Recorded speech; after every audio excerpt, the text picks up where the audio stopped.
Hello friends, I am Yogendra Agarwal and you are watching your own YouTube channel Commerce Mantra by Yogendra sir.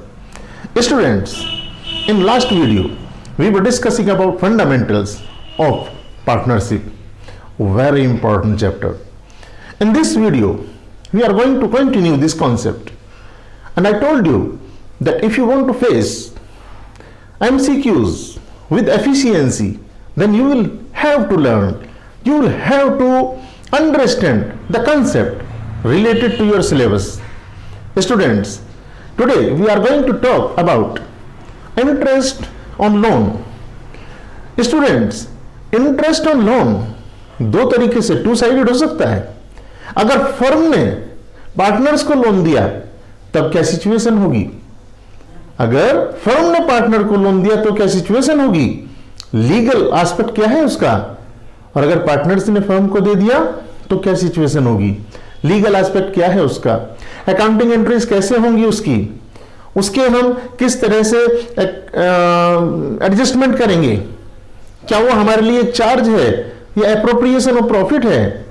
आज इन पूरी बातों को समझेंगे हम. Students, अगर आप इस चैनल पर नए हैं तो प्लीज इस चैनल को सब्सक्राइब कीजिए, क्योंकि हम आपको जो पढ़ाने का तरीका लेकर चलते हैं वो तरीका है आपको एक टीचर का व्यू देना, आप लोगों को समझा देना कि वास्तव में ये कंसेप्ट है क्या, जिससे आप स्वयं भी उससे आगे जाकर उसको खुद कर सको. स्टूडेंट्स, बात करते हैं इंटरेस्ट ऑन लोन की. इंटरेस्ट ऑन लोन की जब हम बात करते हैं तो मैंने यहां पर लिखा है ये दो तरीके का हो सकता है. बाय फर्म टू पार्टनर, यानी कि इंटरेस्ट लोन पर फर्म के द्वारा दिया जाए पार्टनर को. ये तो कॉमन चीज है, वैसे हम सभी लोग सीखते हैं, क्वेश्चंस में भी आता है, लेकिन हमें तो एमसीक्यू के हिसाब से भी पढ़ना है. एमसीक्यू में अगर इसे डिफरेंट कंसेप्ट दे दिया तब हम एग्जाम में कैसे ट्रीट करेंगे उसे? तो we must know about it. We are going to discuss today both the concept. Students, by firm to partner, यानी कि फर्म ने पार्टनर्स को ये इंटरेस्ट दिया. कब दिया होगा? जब पार्टनर्स ने पहले फर्म को लोन दिया होगा.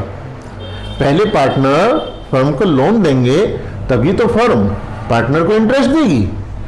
अब हमें यहां ये देखना है, पिछली वीडियो लेक्चर में हमने देखा था ये चीज, हमने आपको बताया कि अगर पार्टनरशिप डीड हमारी नहीं हो तो पार्टनरशिप डीड ना होने पर हम बहुत सारी चीजें कर ही नहीं सकते. लॉ हमें अलाउ ही नहीं करता है, या हम उनको एक पर्टिकुलर वे में करते हैं. वो पर्टिकुलर वे कहां से आता है? आई टोल्ड यू कि हमारा जो पार्टनरशिप एक्ट है, पार्टनरशिप एक्ट 1932, वो हमें फिर गाइड करता है. वहां पर जो प्रोविजंस लिखे हुए हैं हमको उन्हें फॉलो करना होता है. फ्रेंड्स, हम बात करें अगर यहां कि ये जो इंटरेस्ट फर्म के द्वारा दिया जाएगा इसका स्टेटस क्या है, तो बच्चों यहां जो फर्म के लिए हम इसको ट्रीट करेंगे वो एक एक्सपेंस के रूप में, एक खर्चे के रूप में ट्रीट करेंगे. भाई फर्म ने इंटरेस्ट पे किया तो दो ही चीजें हो सकती हैं, या तो हम इसे एप्रोप्रिएशन ऑफ प्रॉफिट माने और या हम इसे एक एक्सपेंस मानकर यानी कि चार्ज मानकर ट्रीट करें. तो ये चार्ज है फर्म के लिए, यानी कि ये प्रॉफिट एंड लॉस में जाएगा. अगर मैं दूसरे शब्दों में कहूं, दूसरा चीज, इफ नो पार्टनरशिप डीड, अगर पार्टनरशिप डीड नहीं है तो आप ज्यादा से ज्यादा पार्टनर को 6% इंटरेस्ट दे सकते हैं. इससे ज्यादा इंटरेस्ट आप दे ही नहीं सकते. 6% इंटरेस्ट आप केवल दे सकते हैं इफ नो पार्टनरशिप डीड, तो मैक्सिमम इंटरेस्ट 6%. फ्रेंड्स, एक बात सोचो आप कि अगर हम पार्टनरशिप डीड ना होने पर 6% दे सकते हैं तो पार्टनरशिप डीड हो तो उसके लिए क्या इंटरेस्ट का रेट होगा? तो फ्रेंड्स, मैं आपको बताना चाहता हूं कि अगर पार्टनरशिप डीड है तो बस फिर डीड में जो लिखा हुआ है वही इंटरेस्ट रेट हम पे करेंगे. सपोज करिए इंटरेस्ट 10% देने के लिए लिखा हुआ है पार्टनरशिप डीड में, तो बस हम 10% ही पे करेंगे. अगर 12% पर एनम लिखा हुआ है तो हम 12% ही पे करेंगे. हम फिर अपनी तरफ से ये नहीं कहेंगे कि पार्टनरशिप एक्ट में तो 6% लिखा हुआ है, हम पार्टनरशिप डीड का कैसे पे कर दें, वही करेंगे जी। मेरी बात समझ गए आप लोग, आई होप। देखो यहां पर 6% केवल तब है, अब ये याद रखने की भी बात हो गई, केवल तब है ये मैक्सिमम 6% की बात जब हम करते हैं जब पार्टनरशिप डीड ना हो। पार्टनरशिप डीड है तो फिर वही हमारे लिए कानून है, वो हमारे लिए पार्टनरशिप एक्ट से भी ऊपर है। उसमें 8% लिखा है तो 8% देंगे, उसमें 10% लिख दिया तो 10% देंगे, 12 लिख दिया तो 12 देंगे, 15 लिख दिया तो 15 देंगे। पार्टनरशिप डीड से बढ़कर नहीं होता है पार्टनरशिप एक्ट। मैंने लास्ट वीडियो में भी इसका जिक्र किया था कि ये एक ऐसा है पार्टनरशिप डीड जो कानून से भी ऊपर का कानून है। एक किसी और वीडियो में आपको मैं इसका और फिर से डिटेल चीज बताऊंगा, लेकिन यहां के लिए मेरे ख्याल से आप समझ गए होंगे। फ्रेंड्स, ये जो 6% इंटरेस्ट है इसको हम कहां लेकर के जाएंगे, कहां शो करेंगे, taken to profit and loss account. Profit and loss account में कौन सी चीजें आती हैं जो फर्म के लिए चार्ज हैं, मतलब खर्चे हैं, उनको हम यहां लेकर के जाते हैं। अगर ये एप्रोप्रिएशन होता तो एप्रोप्रिएशन होने पर तो हम इसे profit and loss appropriation account में ले जाते। अभी कहां लेकर के जाएंगे, प्रॉफिट एंड लॉस अकाउंट में। तो आप एक चीज को कई एंगल से दिमाग में रख सकते हैं अगर थोड़ा सा ध्यान दे करके सुनेंगे और पढ़ेंगे। फ्रेंड्स, हम इसकी अकाउंटिंग एंट्रीज क्या करेंगे। जब हम अकाउंटिंग एंट्रीज की बात करते हैं तो अकाउंटिंग ट्रीटमेंट बिल्कुल simple. Interest on loan by partners account, हम एक अकाउंट ओपन करेंगे, interest on loan by partner account, debit to loan by partner account. हमने यहां इसे लोन अकाउंट में ही ट्रांसफर करना है। मतलब यह है कि हम इसे पार्टनर के कैपिटल अकाउंट या करंट अकाउंट में नहीं ले जाने वाले हैं। हम जो पार्टनर का लोन अकाउंट है उसी में इस इंटरेस्ट को लेकर के जाएंगे। एंड अल्टीमेटली आप लोग 11th में पढ़ करके आए हैं, all the expenses and income have to be transfer to, कहां पर, प्रॉफिट एंड लॉस अकाउंट में। जितने भी इनकम एंड एक्सपेंडिचर होते हैं all have to be transfer to profit and loss account. तो हमने एक अकाउंट खोला, interest on loan by partner, ये हमारे लिए एक एक्सपेंस है, ये हम बात समझ चुके हैं। अब ये एक्सपेंस हम कहां लेकर के जाएंगे, अल्टीमेटली ये एक फर्म के लिए चार्ज भी है, तो प्रॉफिट एंड लॉस में, तो profit and loss account debit to interest on loan by partner account. I think मेरी बात समझ में आ गई होगी भाई। तो ये एक साइड का ट्रीटमेंट है जो नॉर्मल में ज्यादातर बच्चे दिमाग में रखते हैं, लेकिन हमारा दूसरा साइड भी है। उस साइड को भी हमें देखना है, सोचना है इसके बारे में। रीजन, एक तो हम एमसीक्यू को नहीं छोड़ सकते हैं, क्योंकि एमसीक्यू से अगर इस पोर्शन से आ गया हमारा एग्जाम में तो वी मस्ट बी एबल कि हम उसको एफिशिएंसी के साथ समझ सकें और कर सकें। और मैं एक बात हमेशा कहता हूं फ्रेंड्स कि क्वेश्चन को करना ऑफ कोर्स एक टेक्निकल पोर्शन है, लेकिन क्वेश्चन को समझना ये कला है। अगर आप क्वेश्चन को समझना सीख गए, जो आपके सामने क्वेश्चन लिखा होगा, ऐसा नहीं है इंटरेस्ट ऑन लोन देखते ही हम पार्टनरशिप में और बस उसका एक ही ट्रीटमेंट कर देंगे जो हमें याद है ना। हम उसको ध्यान से ये भी देखना पड़ेगा कि ये इंटरेस्ट पार्टनर को दिया जा रहा है या पार्टनर की तरफ से फर्म को दिया जा रहा है, और ट्रीटमेंट अकॉर्डिंगली होगा। ठीक है, ओके। अब बात करते हैं यहां बाय पार्टनर्स टू फर्म। अगर पार्टनर फर्म को इंटरेस्ट दें तब कैसी सिचुएशन बनेगी। अब आप सोचो, पार्टनर फर्म को इंटरेस्ट क्यों देंगे, क्योंकि उनको लोन दिया गया है। इस बार पार्टनर ने लोन नहीं दिया है, पार्टनर्स ने लोन लिया है, फर्म ने लोन दिया है, फर्म ने तो पैसा दिया है।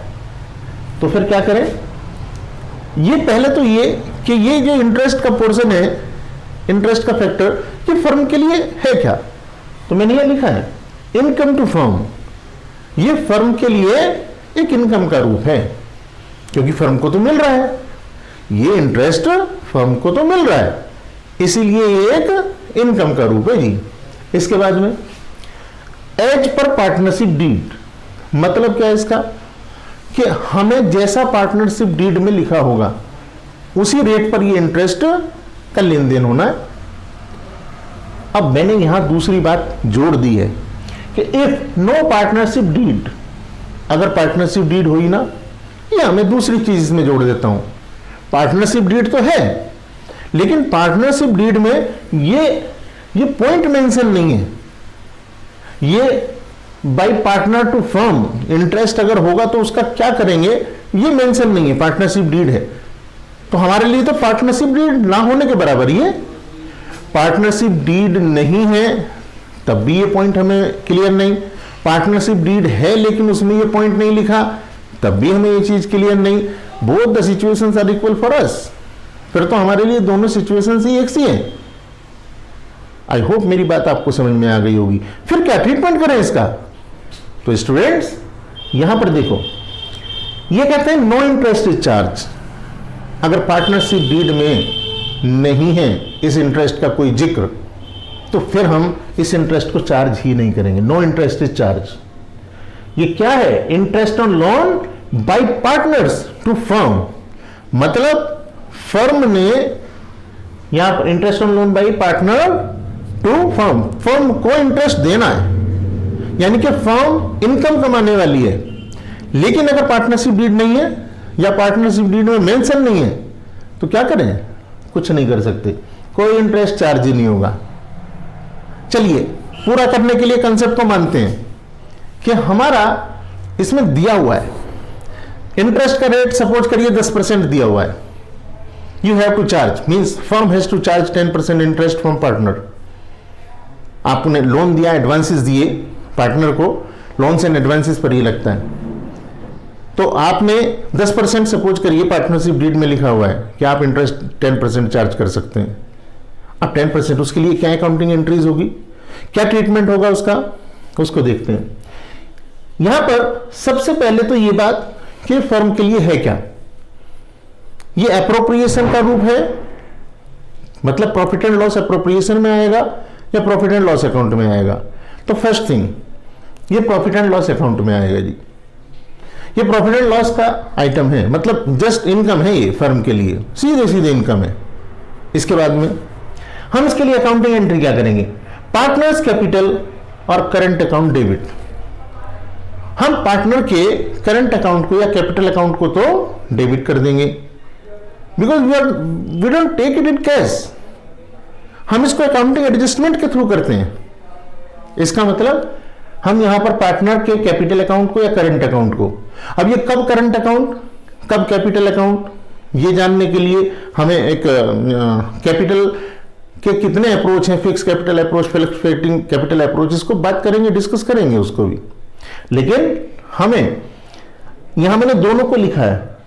अगर मान लीजिए कैपिटल अकाउंट के थ्रू हम काम कर रहे हैं, मींस हमारा फ्लक्चुएटिंग कैपिटल को फॉलो कर रहे हैं या फिक्स कैपिटल को फॉलो कर रहे हैं, मतलब करंट अकाउंट ओपन किया हुआ है हमने, तो हम कोई सा भी फॉलो कर रहे हैं उसको हम करेंगे डेबिट। पार्टनर का कैपिटल अकाउंट डेबिट करेंगे या पार्टनर का करंट अकाउंट डेबिट करेंगे, और साथ में interest on loan to partners account ये हम क्रेडिट कर देंगे। हमने एक नया अकाउंट ओपन कर लिया, interest on loan to partner, मतलब जो पार्टनर को हमने लोन दिया है उसका एक अकाउंट ओपन कर लिया हमने, उसके इंटरेस्ट का। अब अल्टीमेटली, अभी मैंने एक शब्द बोला, ultimately all the expenses income has to be transfer to profit and loss account. It means हम इसको भी प्रॉफिट एंड लॉस अकाउंट में लेकर जाने वाले हैं। क्या एंट्री करेंगे? Interest on loan to partners account debit to profit and loss account. मेरी बात समझ में आ गई होगी। हम एक ही चीज, इंटरेस्ट ऑन लोन, लेकिन ट्रीटमेंट अलग, उसके लीगल एस्पेक्ट अलग। जैसे ये होता है कि हमने लोन दिया है तो अलग, मतलब फर्म ने दिया है तो अलग, और फर्म ने लिया है लोन पार्टनर से तो अलग। दोनों ही तरह का कंसेप्ट हमें क्लियर होना चाहिए। अब इसके न्यूमेरिकल पोर्शन की बात करता हूं, इसको मैं न्यूमेरिकली भी समझाता हूं आपको। ठीक है, आप इसका स्क्रीनशॉट ले लीजिए।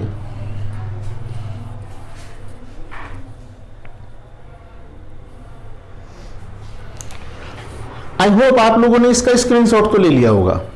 अब मैं आपको जो न्यूमेरिकल के रूप में बात समझाने वाला हूं उसको ध्यान से सुनना, ठीक है। अगर एक बार में समझ में नहीं आए दोबारा करके सुनना। तो भाई बात करते हैं, सपोज करिए लोन हमारा 1 लाख रुपीज का है। मैं एक ऐसी फिगर ले लेता हूं, लोन हमारा 1 लाख रुपीज का है। लोन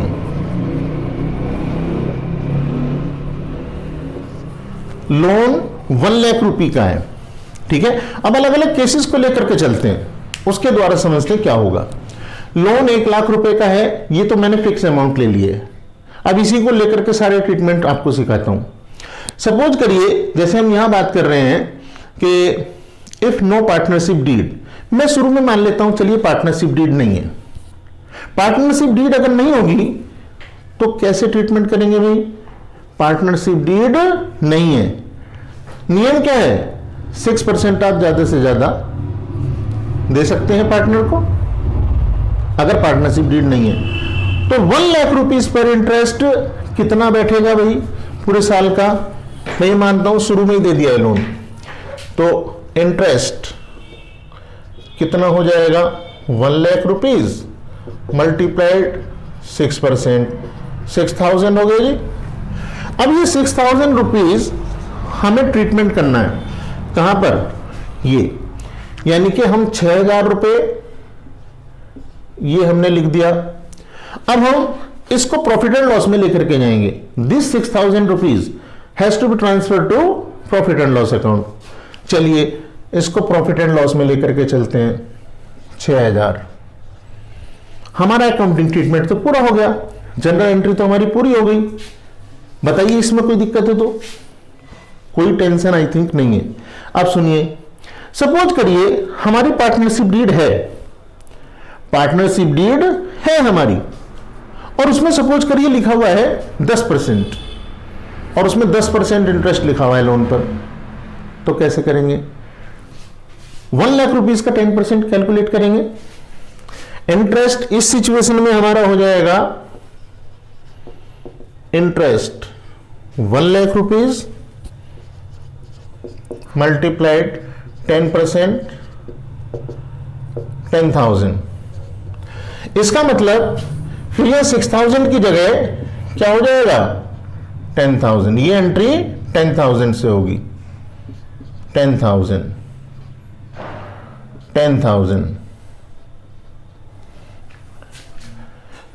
यहां से 2 बातें समझने की हैं, ध्यान से सुनने और समझने की। देखो पहली बात तो ये कि जो जनरल एंट्री है हमारी उसमें कोई चेंज मैंने नहीं किया है। आपकी पार्टनरशिप डीड है तो भी वही जनरल एंट्री है, पार्टनरशिप डीड नहीं है तो भी वही जनरल एंट्री है, यानी कि जनरल एंट्री में कोई चेंज नहीं है। बात करें अमाउंट की, हाँ अमाउंट अकॉर्डिंगली चेंज हो गया है। पार्टनरशिप डीड नहीं थी तो मैक्सिमम चूंकि 6% हो सकता था तो हमने 6% के हिसाब से 6000 से एंट्री कर दी, लेकिन पार्टनरशिप डीड है तो हमने 10% से कर दी। दूसरी बात क्या है समझने की? पहली बात तो थी there is no change in accounting treatment means accounting entries will be same. इसके बाद में दूसरी वाली क्या बात है जो हमें सीखने और समझने की है? मैंने शब्द का प्रयोग किया, मान लो 10%, यानी कि 10% माना मैंने। ये 12% हो सकता है, ये 15% हो सकता है, ये 14% हो सकता है, एनीथिंग जो भी पार्टनरशिप डीड में लिखा होगा वही होगा। इसका मतलब हमारा ये अमाउंट अकॉर्डिंगली चेंज होगा जी। जो हमें क्वेश्चन में दिया होगा उसी के अकॉर्डिंग हम इसे चेंज करेंगे। Am I clear? अगर किसी को भी कोई डाउट है, किसी को भी मेरे किसी वर्ड में डाउट है, कोई दिक्कत है, मुझे कमेंट सेक्शन में बताया करें भाई कि हमें इस चीज में प्रॉब्लम है या ये चीज हमें अच्छी लगी। आप लोग जब ध्यान से सुनेंगे, समझेंगे, इसका यूज करेंगे अपने लिए, तभी तो इसका फायदा है। चलिए बात यहां करते हैं by partner to firm. Suppose करिए ये जो मैंने लोन अमाउंट लिया 1 लाख रुपीज, ये इस बार फर्म ने पार्टनर को दिया है, पार्टनर ने फर्म को नहीं, फर्म ने पार्टनर को दिया है। लोन या एडवांस के रूप में। अब इस पर देखिए क्या सिचुएशन हो सकती है। दिस 1 लाख रुपीज, पहली बात क्या कहता है एज पर पार्टनरशिप डीड, चलो मैं कह देता हूं 8% लिखा हुआ है, पार्टनरशिप डीड में लिखा हुआ है 8% इंटरेस्ट लिया जा सकता है पार्टनर से। तो बाय पार्टनर टू फर्म में 8%, अच्छा ये इनकम है फर्म के लिए, यानी कि हम इसे जैसे बाकी इनकम को ट्रीट करते हैं अपने प्रॉफिट एंड लॉस अकाउंट में, सेम ऐसे ही ट्रीट करने वाले हैं जी। तो भाई यहां पर एज पर पार्टनरशिप डीड, मेरे एग्जांपल में मैंने कह दिया पार्टनरशिप डीड में ये 10% है सपोज करिए, तो 10% के हिसाब से अब मुझे कैलकुलेशन करनी है 10%, तो 1 लाख रुपीज मल्टीप्लाइड 10%, ये कितना हो गया जी 10,000 रुपीज, 10,000 रुपीज ये इंटरेस्ट निकल करके आया। अब ये 10,000 रुपीज से मुझे ये एंट्री करनी है जो मैंने एंट्री सीखी है। इनकम है पहली बात, फर्म के लिए इनकम है, taken to profit and loss account, ये प्रॉफिट एंड लॉस में ले जाई जाएगी, ये दूसरी बात हो गई। 10,000, ये 10,000 से मैंने एक अकाउंटिंग एंट्री कर दी 10,000, ये 10,000 से पूरी एंट्री हो गई हमारी, ठीक है। यहां पर भी एक बात अगर आप सोचें, मैंने 10% कह दिया तो 10%, 8% पार्टनरशिप डीड में लिखा होता तो 8% से कर देते, 12% लिखा होता तो 12% से कर देते। आई थिंक मेरी बात आपको पूरी तरह समझ में आ गई। अब एक बात और सुनिए, यहां पर एज पर पार्टनरशिप डीड मैंने लिख दिया, इतना काम किया। इफ नो पार्टनरशिप डीड, लेकिन अगर पार्टनरशिप डीड ना हो तब क्या करेंगे, तो भाई यहां मैंने लिख रखा है साफ साफ नो इंटरेस्ट इज चार्ज, फिर कोई इंटरेस्ट चार्ज ही नहीं करेंगे। इसका मतलब फिर हम इसकी कोई अकाउंटिंग एंट्री नहीं करेंगे, हम इस इंटरेस्ट का कोई जिक्र अपने अकाउंट्स में नहीं करेंगे। तो पार्टनरशिप डीड में ये मेंशन होना जरूरी है। अगर पार्टनर ने लोन दिया है तब फिर पार्टनरशिप डीड ना होने पर भी आप 6% इंटरेस्ट की बात कर रहे थे, लेकिन यहां आप कोई इंटरेस्ट की बात नहीं करोगे।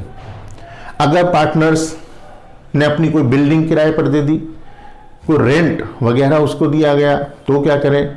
और ये profit and loss appropriation account basically क्या है और प्रॉफिट एंड लॉस अकाउंट को बनाने में हम किन चीज़ों का ध्यान रखें, मैं ये वीडियो तो ज़्यादा बड़ी हो जाएगी, नेक्स्ट वीडियो में इस चीज़ को डिस्कस करूँगा, ठीक है।